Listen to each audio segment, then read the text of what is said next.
70대 환자의 냉동고에서 발견된 것은 다름 아닌 황태였습니다. 오래된 얼음 틈에서 딱딱하게 얼어붙은 황태 한 마리.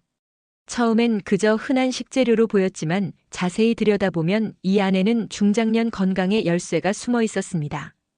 오늘 이야기에서는 우리가 매일 쉽게 지나쳤던 황태에 대해 깊이 들여다보려 합니다. 언제 먹어야 효과가 가장 큰지, 잘못 먹으면 어떤 문제가 생길 수 있는지, 그리고 황태를 고를 때 놓치기 쉬운 기준까지. 그동안 막연히 건강에 좋다고 믿어왔던 황태에 대한 오해를 풀고 진짜 도움이 되는 실천법을 알아보겠습니다. 이야기가 도움이 되셨다면 구독과 좋아요 부탁드립니다. 댓글에 숫자 2 남겨주시면 그 짧은 글자가 큰 힘이 됩니다. 1. 황태 알고 먹어야 효과 본다. 잘못 먹으면 독. 황태는 많은 분들이 겨울철 건강식으로 즐겨 찾는 식재료입니다. 특히 중장년층에게는 단백질 보충과 면역력 강화에 도움이 된다는 말에 더욱 관심이 높지요. 하지만 황태도 알고 먹어야 효과를 제대로 볼 수 있습니다. 잘못 먹으면 오히려 몸에 해가 될 수 있다는 점 알고 계셨나요? 먼저 황태는 다른 말로 건조명태입니다. 낮과 밤의 온도차가 큰 겨울철 바람과 햇볕을 오가며 말려지면서 명태보다 소화가 잘 되고 영양이 응축되려 특히 단백질 함량이 높고 간 기능을 도와주는 메티오닌, 해독 작용에 좋은 아스파라긴산이 풍부합니다. 이처럼 황태는 좋은 성분을 많이 담고 있지만 그 섭취 방법에 따라 효과가 크게 달라집니다. 문제는 조리 과정에서 그 영양이 망가질 수 있다는 점입니다. 예를 들어 황태를 국으로 끓일 때 너무 오랜 시간 센 불에 가열하거나 고추기름과 같이 자극적인 양념을 많이 넣으면 단백질 변성과 영양소 손실이 발생할 수 있습니다. 또 술안주로 먹을 때는 간이 강해져 나트륨 섭취가 과도해지는 경우가 많습니다. 실제로 50대 중반의 한 남성은 피곤할 때마다 황태국을 즐겨 먹었는데 늘 자극적으로 끓이다 보니 위장이 오히려 더 약해졌다고 합니다. 좋은 식재료도 조리 방식이 잘못되면 약이 아닌 독이 될 수 있다는 걸 보여주는 사례입니다. 황태는 되도록 저염조리, 짧은 가열, 심플한 재료로 요리하는 것이 좋습니다. 특히 간 기능이 약하거나 신장이 좋지 않은 분들은 간장이나 된장보다는 소금 간을 약하게 해서 먹는 것을 추천드립니다. 또 황태포처럼 그대로 씹어 먹는 것도 좋은 섭취 방법 중 하나입니다. 이 경우는 치아 건강과 씹는 운동에도 도움이 되죠. 요약하자면 황태는 어떻게 먹느냐가 무엇을 먹느냐보다 더 중요합니다. 여러분은 평소에 황태를 어떤 방식으로 드시고 계신가요? 알고 먹는 습관이 건강을 지키는 첫걸음이 될 수 있습니다. 2. 황태 불리는 시간, 효과를 좌우하는 핵심 포인트. 황태를 요리하기 전 불리는 시간에 대해 깊이 고민해 보신 적 있으신가요? 많은 분들이 대충 물에 담갔다 빼거나 오래 담가두면 더 좋을 거라 생각하지만 실제로는 이 시간이 황태의 영양과 맛을 결정짓는 핵심 포인트입니다. 황태는 바삭하게 말린 상태로 유통되기 때문에 요리 전에 물에 불려야 부드럽고 조리가 쉬워집니다. 그런데 너무 짧게 불리면 질기고 너무 오래 불리면 단백질이 물에 빠져나가고 식감도 물컹해지죠. 이상적인 불림 시간은 10분에서 20분 사이. 미지근한 물을 사용하면 표면은 부드러워지되 내부 조직은 단단히 유지되어 씹는 맛이 살아납니다. 또 하나 중요한 건 불린 후 물을 꼭 버려야 한다는 점입니다. 황태를 불리면 그 안에 있는 불순물이나 산화된 지방 성분이 물로 배출되는데 이걸 그대로 조리에 사용하면 비릿하거나 건강에 좋지 않은 맛이 섞이게 됩니다. 한번 헹구고 맑은 물로 요리를 시작하는 것이 황태 본연의 맛과 영양을 지키는 비결입니다. 서울에 사는 48세 김 씨는 혈압 관리에 좋다는 말을 듣고 황태를 자주 끓여 먹었는데 늘 오래 불려서 푹 익히는 습관이 있었습니다. 그런데 건강검진 결과에서 간 수치가 좋지 않게 나와 의아했죠. 알고 보니 너무 오래 불리면서 단백질 성분이 빠져나갔고 비린 맛을 없애려고 소금을 과하게 넣은 게 원인이었습니다. 불리는 시간은 단순한 준비 과정이 아니라 황태의 효과를 결정짓는 핵심 조율입니다. 요리는 손맛도 중요하지만 작은 습관 하나가 건강을 좌우할 수 있다는 사실 잊지 마세요. 3. 언제 먹느냐가 다르다 황태 섭취의 황금 시간. 많은 분들이 황태를 건강식으로 여기며 끼니 때마다 챙겨 드시는데요. 실제로는 언제 먹느냐에 따라 그 효능이 크게 달라진다는 사실 알고 계셨나요? 황태는 특정 시간대에 섭취했을 때 체내 흡수율과 효과가 극대화됩니다. 황태는 단백질이 풍부해 근육 회복, 간 해독, 피로 회복에 좋습니다. 이런 성분들이 가장 필요할 때가 바로 아침입니다. 밤새 공복 상태였던 몸이 에너지를 요구하고 해독 작용이 끝난 간이 영양 보충을 필요로 하는 시간이죠. 이때 황태국 한 그릇은 몸에 부담 없이 영양을 공급해 줍니다. 특히 중장년층에게 아침 황태 섭취는 더욱 효과적입니다. 나이가 들수록 근육량이 줄고 회복 속도가 느려지는데 이때 황태의 메티오닌과 아스파라긴산이 도움을 줍니다. 하루의 시작을 가볍고 건강하게 여는 황태국은 심지어 포만감도 높아 과식을 줄이는데도 한몫하지요. 반면 밤 늦게 황태를 섭취하는 것은 피하는 것이 좋습니다.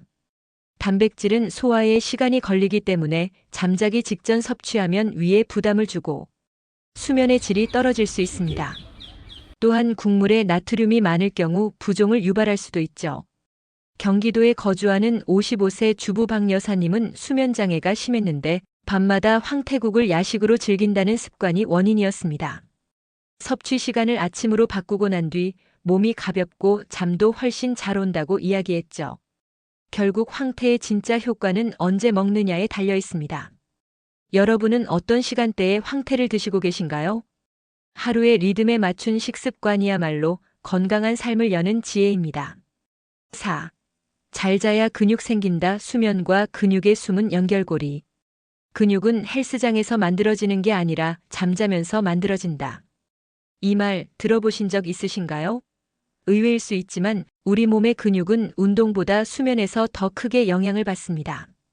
특히 중장년층일수록 이 연결고리를 이해하고 활용하는 것이 매우 중요합니다. 수면은 단순히 휴식이 아닙니다. 잠을 자는 동안 우리 몸에서는 성장 호르몬이 분비되는데 이 호르몬이 바로 근육의 회복과 합성의 핵심 역할을 합니다. 하루 중 성장 호르몬이 가장 활발히 나오는 시간은 밤 10시에서 새벽 2시 사이. 이 골든타임 동안 깊은 잠을 자야 근육이 재생되고 운동 효과도 극대화됩니다. 하지만 현실은 어떨까요? 50대 이상이 되면 불면증이나 얕은 잠에 시달리는 분들이 많습니다. 수면의 질이 떨어지면 아무리 단백질을 잘 챙기고 운동을 열심히 해도 근육 생성은 더뎌질 수밖에 없습니다. 서울에 사는 60세 이모 씨는 아침마다 30분씩 걷기를 하며 단백질 보충도 꼼꼼히 챙겼지만 체력이 늘지 않아 고민이었죠. 알고 보니 밤마다 스마트폰을 보다 늦게 잠드는 습관이 문제였습니다. 수면의 질을 높이기 위해서는 몇 가지 실천이 필요합니다. 첫째, 취침 1시간 전에는 전자기기를 멀리하세요. 블루라이트는 멜라토닌 분비를 억제해 숙면을 방해합니다. 둘째, 일정한 시간에 자고 일어나는 습관을 들이세요. 우리 몸은 일정한 리듬을 기억합니다. 셋째, 잠들기 전 가벼운 스트레칭이나 따뜻한 물로 족욕을 해보세요.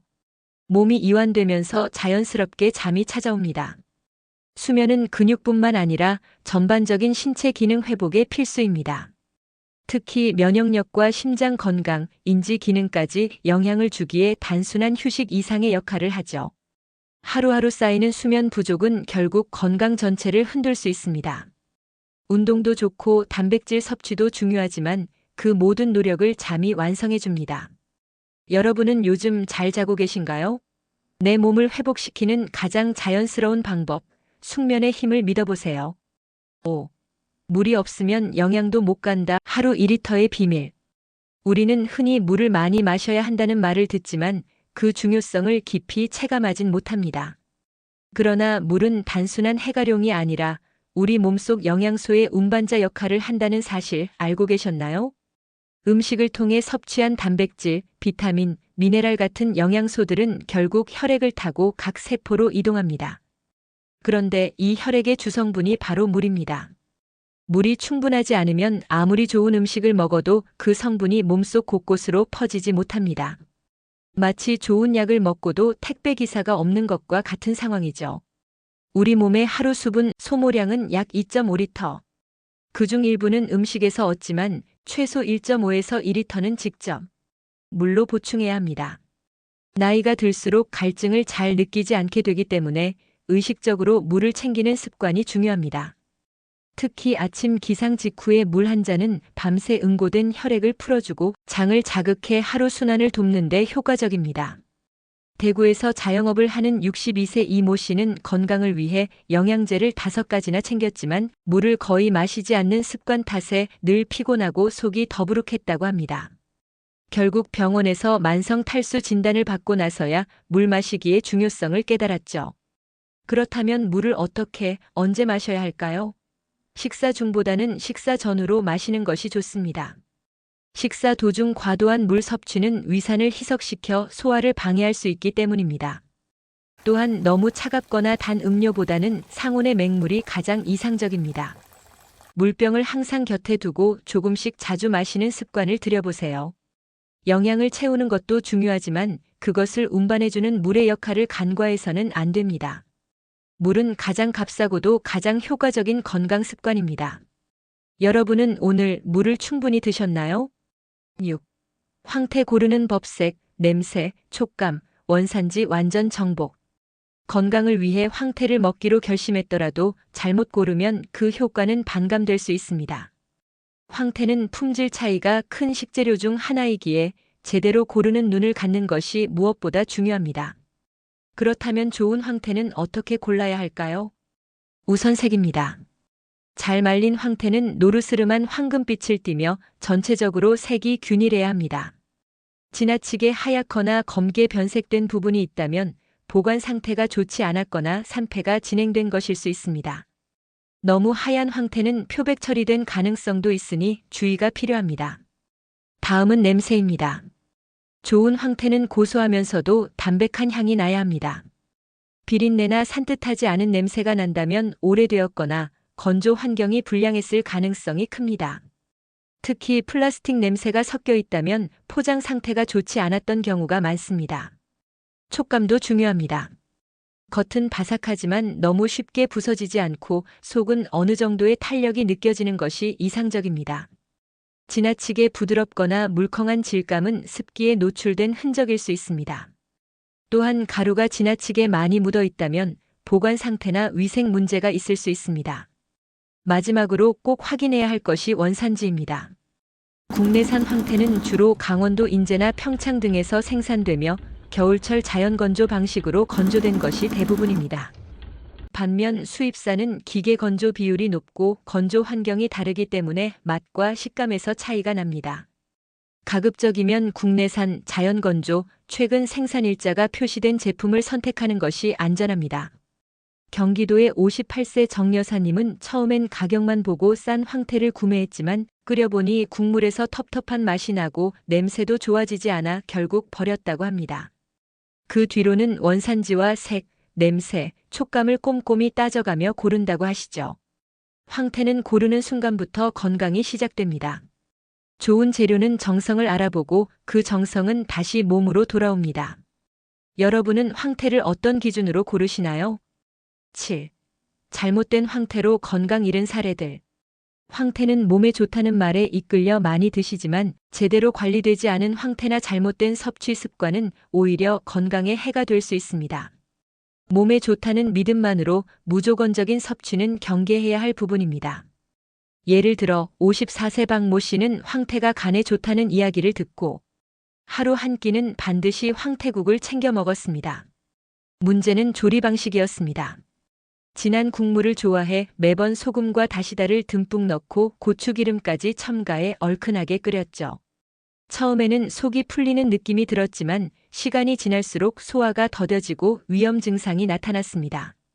결국 병원에서는 자극적인 식단이 원인이라며 식습관 개선을 권했지요. 또 다른 사례로 대전의 61세 김 여사는 할인마트에서 대량 구입한 황태를 냉장고에 수개월간 보관해 왔습니다. 색이 바래고 냄새가 나기 시작했지만 아깝다는 생각에 계속 섭취했죠. 어느 날부터 두통과 메스꺼움이 심해져 병원을 찾았고 의사는 부패한 식재료로 인한 식중독 가능성을 지적했습니다. 결국 위장약과 항생제를 복용하며 한동안 고생해야 했습니다. 이처럼 황태 자체가 문제가 아니라 어떻게 고르고 어떻게 조리하느냐가 건강에 직결됩니다. 고온 다습한 곳에 보관된 황태는 곰팡이 발생 위험이 높고 잘못 보관하면 산패된 지방이 산화되면서 몸에 해로울 수 있습니다. 특히 색이 지나치게 하얀 제품은 인공 표백을 의심해 볼 필요가 있으며 냄새가 비정상적이라면 섭취를 중단하는 것이 맞습니다. 무조건 좋다고 알려진 음식이라 해도 그것이 모든 사람에게 모든 방식으로 좋지는 않습니다. 특히 중장년층은 소화 기능과 면역력이 상대적으로 낮기 때문에 잘못된 섭취는 쉽게 건강 문제로 이어질 수 있습니다. 음식은 약이 될 수도 있고 독이 될 수도 있습니다. 황태를 건강식으로 즐기고 싶다면 무엇을 보다 어떻게를 먼저 살펴보는 지혜가 필요합니다. 여러분의 식습관 지금 괜찮으신가요? 지금까지 황태에 대한 다양한 이야기를 나눠봤습니다. 효과를 보려면 알고 먹어야 한다는 말, 이제는 실감 나시지요? 잘못된 조리법이나 보관 습관 하나가 건강을 해칠 수도 있지만 반대로 작지만 올바른 실천 하나는 삶을 바꾸기도 합니다. 황태를 제대로 고르고 적절히 불리고 황금 시간에 섭취하며 충분한 수분과 숙면을 함께 챙기는 것. 이 5가지 실천은 단순한 건강 상식이 아니라 몸을 회복시키는 실제적인 방법이 됩니다. 실제로 이 실천들을 통해 다시 걷기 시작한 60대 여성분이 있었습니다. 관절 통증과 피로로 매일이 힘들었지만 식습관과 수면 습관을 바꾼 뒤에는 놀라운 변화를 경험했지요. 하루 한 끼 황태국, 아침 물 한 잔, 저녁 10시 취침. 거창한 변화는 아니지만 꾸준히 실천하면서 몸이 가벼워지고 기분도 밝아졌다고 합니다. 건강은 멀리 있지 않습니다. 내 식탁 위에 작은 습관, 나를 위한 물 한 잔, 충분한 휴식. 이런 것들이 모여 삶의 질을 바꾸고 내일의 활력을 만들어줍니다. 이야기가 도움이 되셨다면 구독과 좋아요 부탁드립니다. 댓글에 숫자 2 남겨주시면 그 짧은 글자가 큰 힘이 됩니다. 여러분은 어떻게 생각하시나요? 황태, 이제는 조금 다르게 보이시나요? 여러분의 이야기도 댓글로 들려주세요.